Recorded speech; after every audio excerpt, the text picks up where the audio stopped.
할렐루야. 하나님을 사랑하고 경외하고 또 하나님을 예배하는 우리 모든 사랑하는 성도들에게 하나님의 크신 은혜와 평강이 함께 하시기를 축원합니다. 지난 한 주도 추운 겨울의 연속이었습니다. 저는 겨울이 되면 떠오르는 추억들이 있습니다. 예전에 저희 할머님 댁에 가게 되면 항상 온돌이 있었습니다. 요즘은 온돌 만나기가 쉽지 않은데요, 사진을 보시면 옛날에는 우리 아랫목이라는 게 있어서 추울 때 밖에 나갔다 들어오면 손을 거기에 녹이죠. 그리고 이렇게 밥도 따뜻하게 했다가 먹는 경우들이 있습니다. 여러분, 아랫목을 기억하는 분들이 계실 것 같아요. 추울 때가 되면 그 생각이 납니다. 또 다음 사진을 보시면 이렇게 어르신들이 이불 속에 몸을 녹이면서 시간들을 보내시죠. 또 떠오르는 것이 있는데요, 외할머니 댁에 가면 늘 만두를 직접 빚어주셨습니다. 얼마나 맛있었는지 저도 지금도 만두를 좋아하는데요, 만두를 겨울에 가면 그냥 배부르게 먹었던 행복한 기억들이 있습니다. 아침 식사 안 하신 분들은 시장하실 것 같은데요. 또 겨울 되면 생각을 하는 게 군고구마죠. 요즘은 잘 찾아보기가 어려운 것 같아요. 군고구마, 군밤이 있죠. 또 제가 군목으로 사역할 때는 우리 장병들에게 이 캔커피를 뜨겁게 해가지고 GOP 근무하는 형제들이나 이렇게 주면 얼마나 좋아하는지 기억이 나고요. 제가 미국 시카고에서 공부할 때는 늘 우리 던킨 도너츠하고 커피 먹었던 기억이 나고, 캐나다에서는 이 팀호튼스라고 국민적인 그런 레스토랑인데요, 이 커피하고 베이글을 먹으면 한 끼가 든든했던 기억이 있습니다. 그리고 한국에 돌아왔는데 분당에서 목회할 때 길거리 음식이 너무 매력적이더라고요. 이렇게 맛있는 음식을 길거리에서 싸게 먹을 수 있는 나라가 우리나라밖에 없는 것 같아요. 어묵탕이 겨울에 참 좋았었고요. 또 겨울 하면 뭐니 해도 이 설렁탕이죠.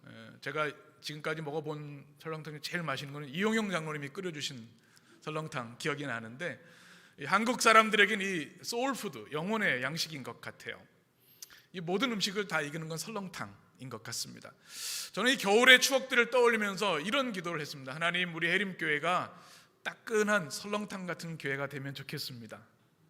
멋있죠?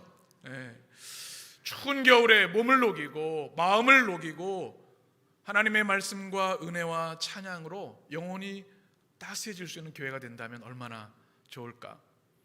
오늘 기도해 주신 것처럼 인생의 목적과 의미를 알지 못하고 추운 광야를 지나는 영혼들이 아니라 우리 주 예수 그리스도의 십자가 복음으로 너는 내 것이다, 우리의 죄를 용서하시고 구원하신, 우리에게 영생과 천국을 주신 하나님의 그 따스한 사랑을 경험하는 우리 해림교회, 따뜻한 설렁탕 같은 교회가 될 수 있도록 늘 기도해 주시면 좋겠습니다. 우린 추우면 따뜻한 것을 찾게 됩니다. 따뜻한 곳에 사람이 모이게 되어 있습니다. 오늘 성경에 보게 되면 우리가 우리 인생의 광야를 만날 때 세 번째 시간, 누구의 광야입니까? 요셉의 광야입니다. 요셉도 차디찬 겨울 같은 광야를 지났습니다. 우리가 얼핏 요셉을 생각하면 멋있고 성공한 모습만 떠올리기 쉽습니다. 여러분, 요셉하면 가장 먼저 뭐가 떠오르십니까? 워낙 유명한 성경의 인물이지 않습니까? 꿈꾸는 자, 참 멋있잖아요. 그렇죠? 그리고 애굽의 총리가 된 사람, 입지전적인 성공을 이룬 성공의 아이콘, 이렇게 생각을 합니다. 그런데 이 요셉을 많은 사람들이 사랑하다 보니까 사람의 이름으로 요셉을 많이 짓기도 합니다. 우리 교회는 아마 요셉이 아직 제가 못 본 것 같은데 요한 청년은 있어요. 제가 감리교 신학대학교 다닐 때 보면 그냥 그 길 다니다가 요셉아 부르면 한 4-5명은 뒤돌아봅니다. 모세야, 뭐 요하나, 이사야, 뭐 다 있어요. 성경 우리 목회 신학대학원 온 친구들 보면요, 그만큼 사랑받는 이름이기도 합니다. 제가 미국 신학대학원에서 공부할 때도 보면 조셉이라고 하는 이름이 참 많습니다.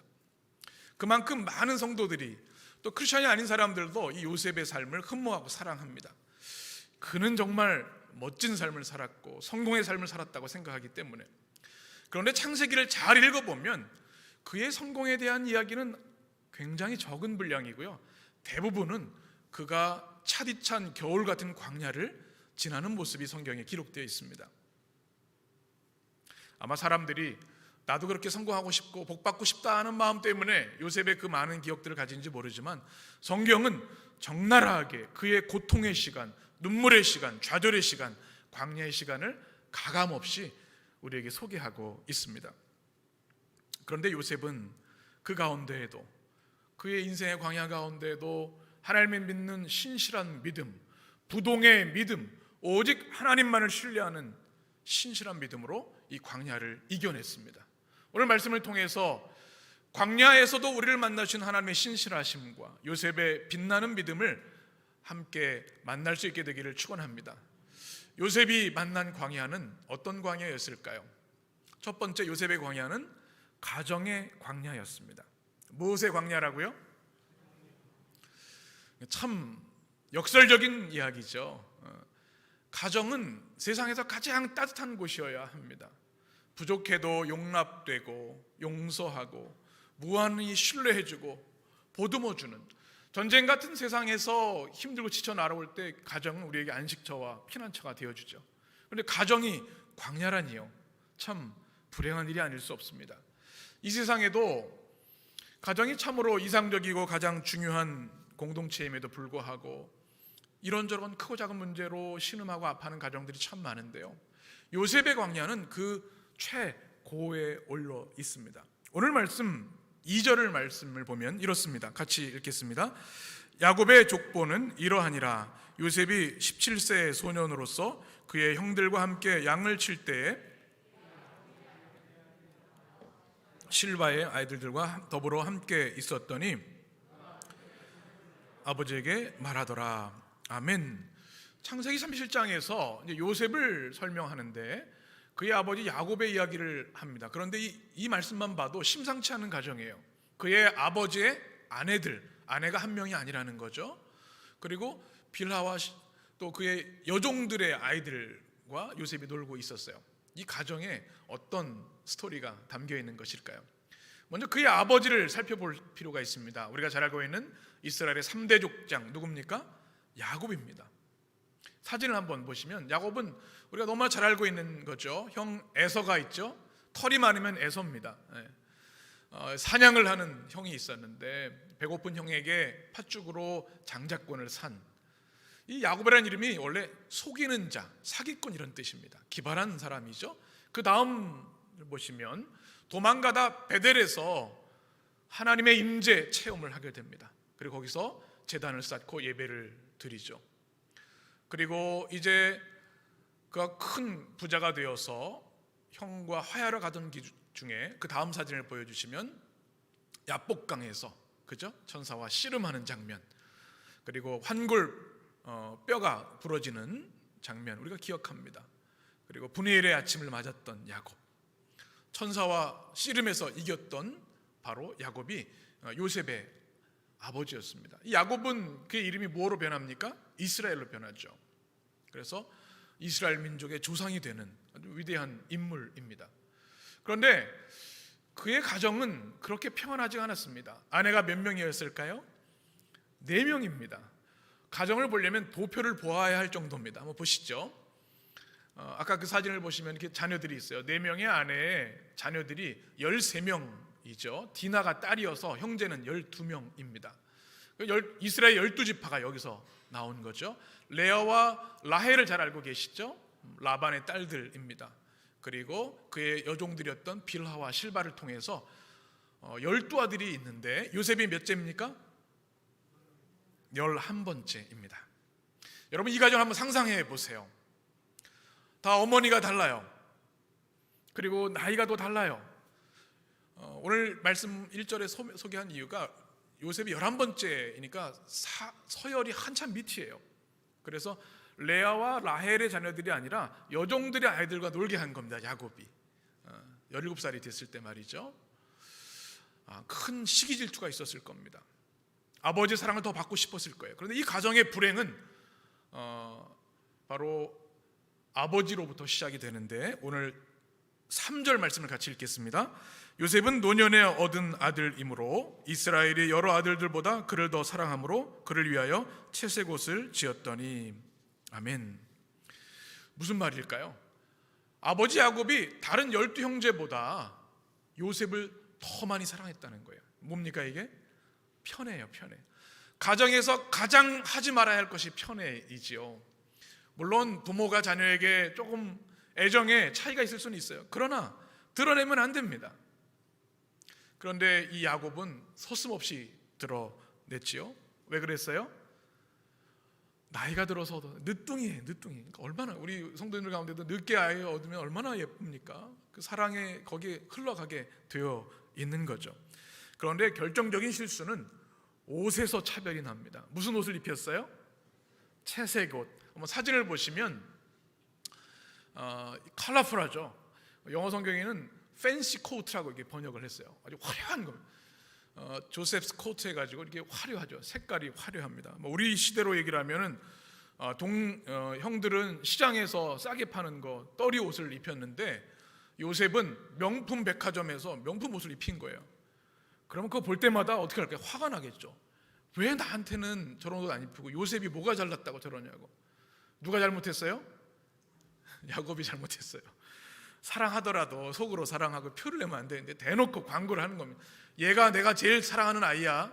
채색 옷을 입힌 거죠. 형제들의 미움을 사는 것은 너무나 당연했습니다. 4절 5절 보게 되면 이렇게 말씀합니다. 그의 형들이 아버지가 형들보다 그를 더 사랑함을 보고 그를 어떻게 했다? 미워했다. 5절에 보면 거기에 불을 붙는 일이 생겨요. 또 요셉이 꿈을 꾸고 자기 형들에게 말하며 그들이 그를 더욱 미워하더라. 요셉의 꿈 두 가지를 기억하시죠?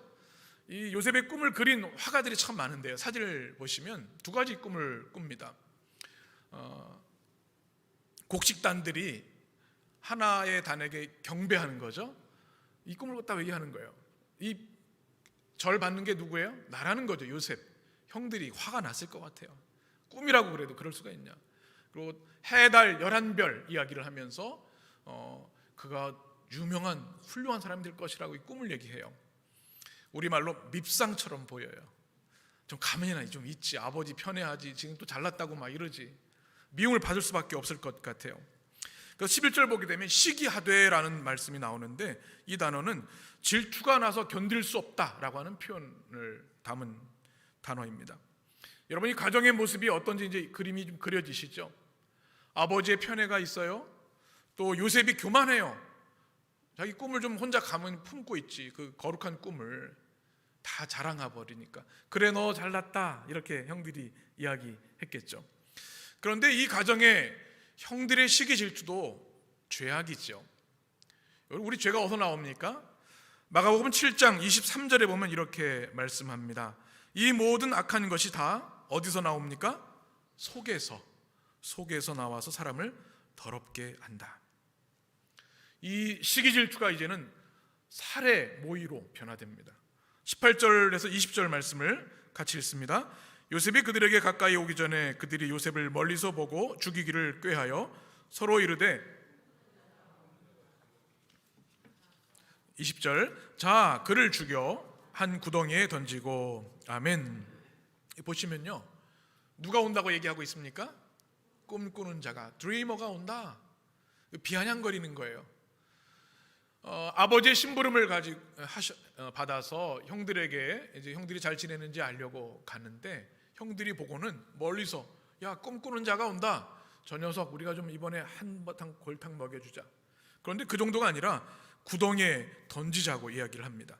23절 24절에 보게 되면 그들이 그렇게 질투했던 채색옷에 대한 이야기 나오죠. 23절 요셉이 형들에게 이르매 그의 형들이 요셉의 옷 곧 그가 입은 무엇을 벗겼어요? 채색옷. 그것만 보면 화가 나는 거죠.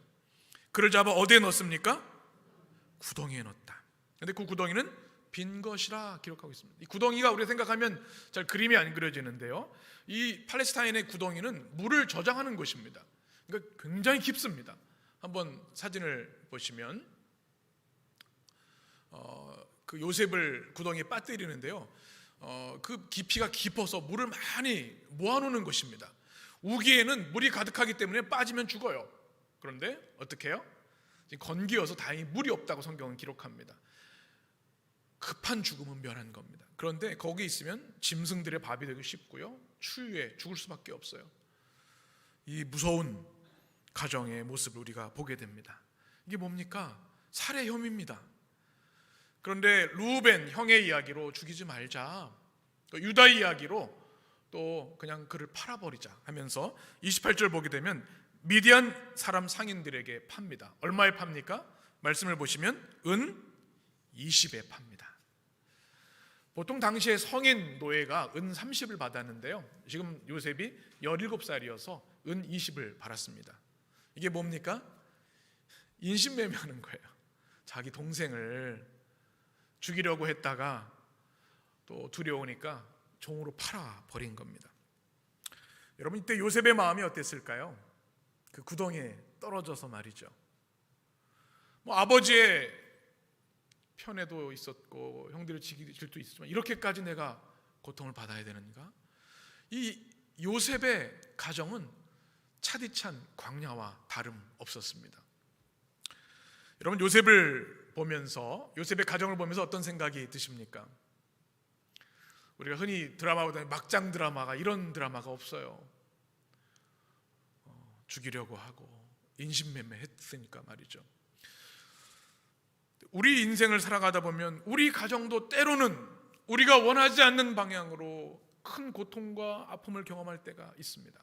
여러분의 가정을 떠올려 보시고 이번 한 주 꼭 기도하셨으면 좋겠어요. 만약에 여러분의 가정이 광야가 아니라면 하나님께 감사하시기 바랍니다. 그리고 깨어 기도하셔야 합니다.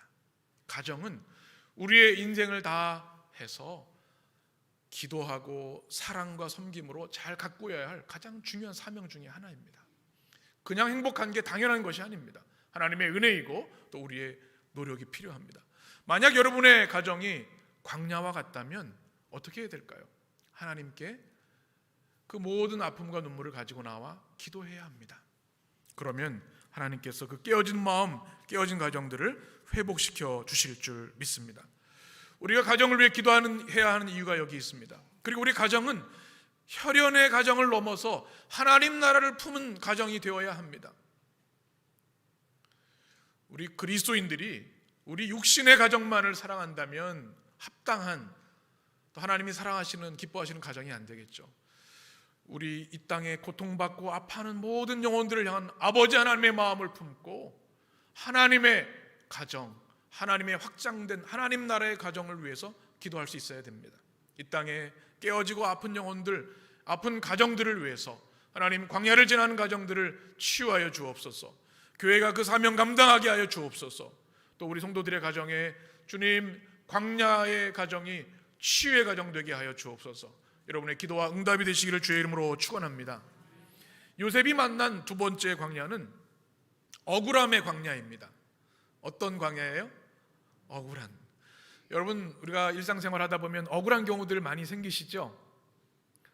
진짜 억울한 것만큼 괴로운 게 없어요. 누명을 쓰는 경우도 있고 오해받는 경우도 있어요. 억울한 건 참 마음에 불이 나는 그런 경험을 많이 하게 됩니다. 요셉의 삶이 그랬는데요, 요셉은 형들에 의해서 노예로 팔려갑니다. 그것도 다른 나라 애굽으로 팔려가죠. 39장이 나와 있는데 1절에 이렇게 되어 있습니다.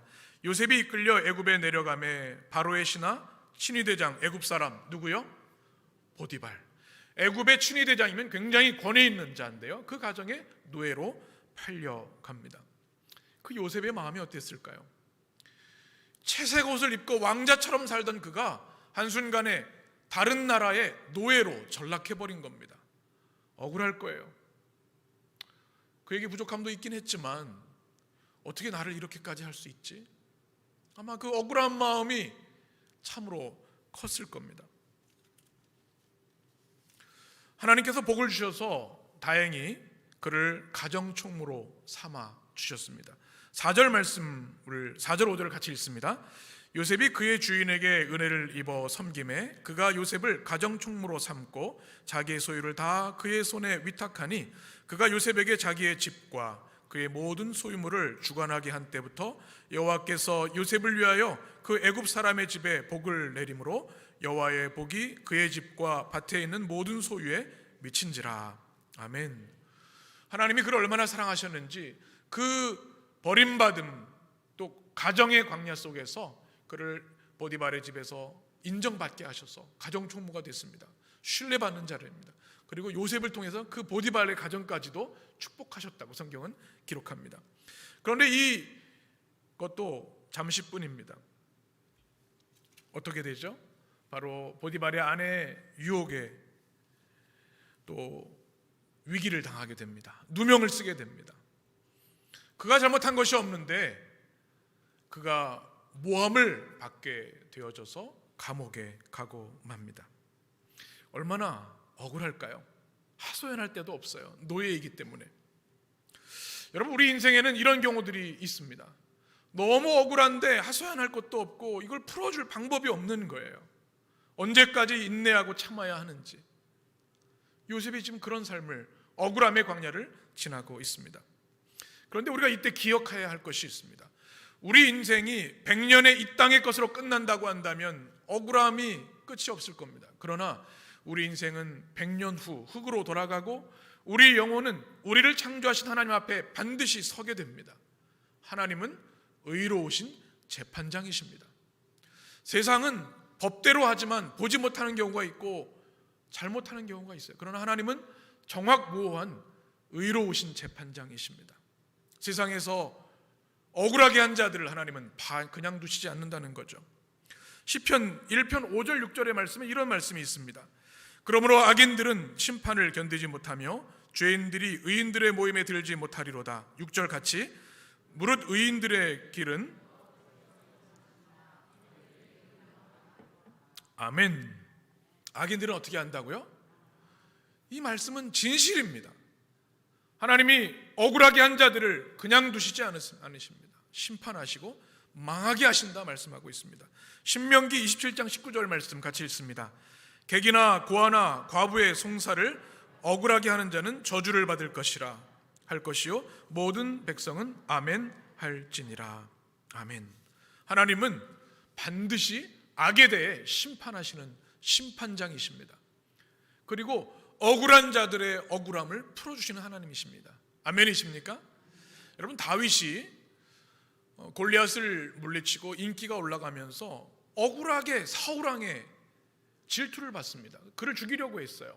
그래서 사울이 3,000명의 군사를 데리고 다윗을 죽이려고 했죠. 그러다가 한 굴에서 사울을 발견하게 됐는데 요셉이 어떻게 합니까? 다윗이 어떻게 합니까? 사울을 죽이지 않습니다. 하나님이 기름 부으신 자이기 때문에. 그래서 옷소매 옷을 자르고 그냥 지나갔죠.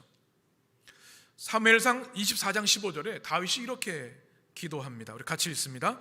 그런즉 여호와께서 재판장이 되어 나와 왕 사이에 심판하사 나의 사정을 살펴 억울함을 풀어주시고 나를 왕의 손에서 건지시기를 원하시나이다 하니라. 아멘. 하나님 앞에 주님, 제가 죽일 수 있는 기회가 있지만 죽이지 않았습니다. 하나님이 억울함을 풀어주십시오. 기도하는 거죠. 예레미야도 이렇게 기도합니다. 예레미야가 3장에 보면 여호와여 나의 억울함을 보셨사오니 나를 위하여 원통함을 풀어 주옵소서. 억울함의 광야를 지날 때 우리 하나님께 이렇게 기도하고 간구하면 하나님께서 우리의 눈물을 닦아주시고 억울함을 풀어주시는 줄 믿습니다. 우리가 신앙생활하면서 하나님의 은혜를 많이 경험하게 되는데 바로 억울함의 광야를 지날 때 우리가 만날 하나님이 있습니다. 한번 따라해 보실까요? 신원하시는 하나님. 네. 여러분 많이 들어보셨죠? 신원하시는 하나님. 이사야 34장 8절에 보면 이것은 여호와께서 보복하시는 날이요 시온의 송사를 위하여 신원하시는 해라. 데살로니가 전서에 보면 이 모든 일에 주께서 신원하여 주심이라. 신원이라는 단어는 펼신자, 원통할 원자를 써서 억울함을 해결해 주시고 풀어주신다, 공평하게 재판하신다는 뜻을 가지고 있습니다. 우리 하나님은 어떤 하나님이세요? 신원하시는 하나님입니다. 여러분 인생의 광야에 억울함이 많이 계실 줄 알아요. 그때 우리의 억울함을 풀어주신 하나님 앞에 기도하며 나아가시기를 축원합니다. 하나님이 공평하게 재판하시고 반드시 억울함을 풀어주실 줄 믿습니다. 요셉에게 그런 은혜를 주셨습니다. 요셉의 광야는 가정의 광야였고 억울함의 광야였는데요, 하나님은 그에게 반전의 은혜를 부어주셨습니다. 억울함을 풀어주셨어요. 스포츠 경기를 보면 우리에게 기억에 남는 것들은 그냥 압도적으로 이기는 것보다는 역전승할 때가 참 재미있어요. 우리 축구도 그렇고 또 우리 도쿄올림픽의 여자 배구도 그렇잖아요. 이길 수 없는 팀들을 막 이기는 거예요. 역전을 거듭하면서 얼마나 짜릿하고 환희가 있습니까? 하나님께서 이 반전의 은혜를 요셉에게 주셨습니다. 그는 형들에게 버림받고 노예로 전락했고 구덩이에 갇히고 또 보디발의 아내로부터 억울하게 감옥에 갇혔지만 하나님이 그를 애굽의 총리로 높이 세워주셨습니다. 얼마나 감사한지요. 사랑하는 여러분, 우리 하나님께서 여러분의 상처와 아픔을 치유하실 뿐만 아니라 여러분의 억울함을 풀어주시고 또 우리 인생의 어려움을 기쁨과 승리로 반전시켜주는 은혜가 여러분 가운데 있게 되기를 축원합니다. 또 요셉을 통해 하나님은 작은 거류면에 불과했던 족장들의 크기를 이제 애굽에 와서 정착하게 함으로 200만 명이 되는 큰 민족, 아브라함이 주던 큰 민족의 그 단초를 준비하고 계셨습니다. 요셉을 통해 그 일을 하신 겁니다. 하나님이 대반전의 은혜를 주신 거죠. 우리 하나님의 그 놀라우신 반전과 역전의 은혜가 우리의 인생의 광야를 지날 때 여러분에게도 동일하게 부어주시기를 축원합니다. 뿐만 아니라 요셉에게 하나님은 항상 함께 하시고 도와주셨습니다. 구덩이에 빠졌지만 건져주셨습니다. 생명을 구하게 해주셨고 감옥에 갔지만 꿈을 통해 그를 높이 들어서 주셨습니다. 언제나 도와주시는 하나님, 곁에 계신 하나님, 형들이 버리고 가족이 버렸지만 하나님은 한시도 그를 떠나지 않으셨습니다. 성경은 이것을 형통이라고 고백하고 있습니다. 오늘 성경에 보면 요셉을 형통하는 자라고 기록하고 있는데 형통은 세상적인 형통과 차이가 있습니다. 찰라흐라고 하는 단어인데요, 이것은 뚫고 지나간다, 어려움을 이긴다라는 뜻을 가지고 있습니다. 우리 광야를 읽다라고 하는, 광야를 살다라는 책에 보면 이 형통함을 이렇게 소개합니다. 형통은 막힘이 없고 장애물이 없고 하는 일마다 잘 되고 계속 파란 신호등이 들어오며 금수저 인생을 사는 것이 아니다. 고난이나 고통 또는 어려운 일이 없는 것이 아니라 역경을 극복하고 나아가는 것이다. 장애물이 있어도 그것을 잘 뚫고 헤쳐나가고 있다면 형통한 것이다. 광야를 지나고 있어도 잘 버티고 있다면 형통한 것이다. 때로는 잘 되는 것이 하나도 없는 것처럼 보여도 사실은 잘 되고 있는 중일 수도 있다. 하나님은 모든 것이 협력하여 선을 이루게 하시기 때문이다. 모든 것이 협력하여 선을 이루는 것, 이것이 바로 형통이다. 아멘. 형통이 뭐라고요? 찰라흐, 고난이 없고 역경이 없는 것이 아니라 그것을 믿음으로 이겨내는 것, 형통이고 이것이 요셉의 형통이었습니다. 여러분, 루스 우스터만이라고 하는 화가가 있습니다. 사진을 보시면 아주 독일의 화가인데요, 많은 사랑을 받는 화가입니다. 이 딸이 참 귀엽죠. 이 그림 그리는 방식이 참 재밌습니다. 보통 사람 같으면 아이들이 낙서를 못하게 하는데요, 이 화가는 딸에게 캔버스에 마음껏 낙서하라 그래요. 그 다음에 어떻게 하는가 보면 거기다 색을 입히고 그림을 다듬어서 멋진 그림을 완성합니다. 낙서를 명작으로 만드는 거죠. 참 멋지죠? 우리 여러분 아이들 낙서 마음껏 좀 하라고 하셔도 괜찮을 것 같아요. 작품들이라고요. 이게 엄청난 가치를 가지고 있습니다. 여러분, 우리 인생에 때로는 가족이, 우리 가까이 있는 이들이, 우리를 미워하는 이들이 우리 인생의 그림을 망쳐버리는 경우들이 있습니다. 내가 그 사람만 아니었으면 이렇게 억울하지 않을 텐데, 내 인생의 그림의 화폭에 낙서처럼 모든 것이 의미 없는 것처럼 망가지는 경우가 있어요. 그러나 최고의 화가이신 우리 하나님께서 그곳에 그림을 입히시면, 색깔을 입히시고 또 함께 하시면 최고로 빛나는 포이에마, 하나님의 작품이 되는 줄 믿습니다. 요셉이 바로 그러했습니다. 창세기 39장에 보면 여호와께서 요셉과 함께 하심으로 그가 어떤 자가 되었다? 형통한 자가 되었다. 형통이 우리가 부자가 되고 건강하고 성공하는 게 형통이 아니라 하나님이 함께 하시는 게 형통인 줄 믿습니다. 내가 깨어져도, 억울함의 광야를 지나도, 가정의 광야를 지나도, 내 삶의 실패가 계속되어도, 기도의 응답이 보이지 않아도, 가도 끝이 없는 고난이 내게 놓여 있어도 하나님이 함께 하시면 그것이 형통, 찰나의 인생이 되는 줄 믿습니다. 오늘 주신 말씀을 우리 마음에 담기를 원합니다. 하나님, 요셉처럼 우리도 우리 인생의 어려움, 고통, 실패, 아픔과 절규의 광야를 지날 때가 있습니다. 가정의 광야, 억울함의 광야가 있습니다. 그러나 요셉에게 하나님께서 반전의 은혜를 주시고 형통, 찰나의 은혜를 주셔서 이 모든 어려움을 믿음으로 뚫고 이기게 하셨는 것을 믿습니다. 우리도 그런 삶을 살게 하여 주옵소서. 우리 인생에 실패와 깨어짐이 있다면 그 위에 하나님의 성령을 부으셔서 하나님이 우리의 작품을 만들어 주셔서 요셉처럼 빛나는 하나님의 사람들로 살게 하여 주옵소서. 여러분의 기도와 응답이 되시기를 주님의 이름으로 축원합니다. 기도하겠습니다.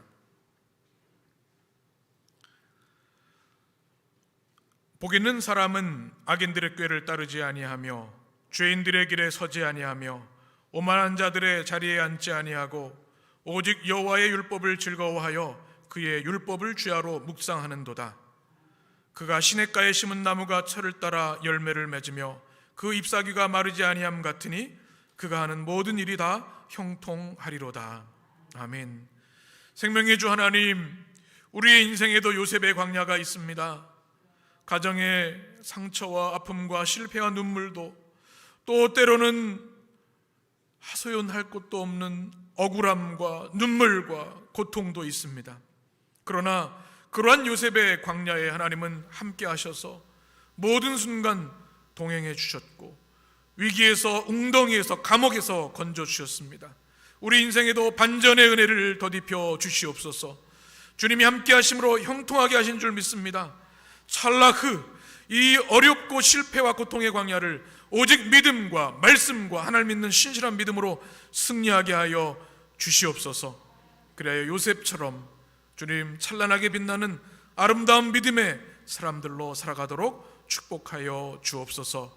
우리 주님 예수 그리스도의 이름으로 기도합니다. 아멘.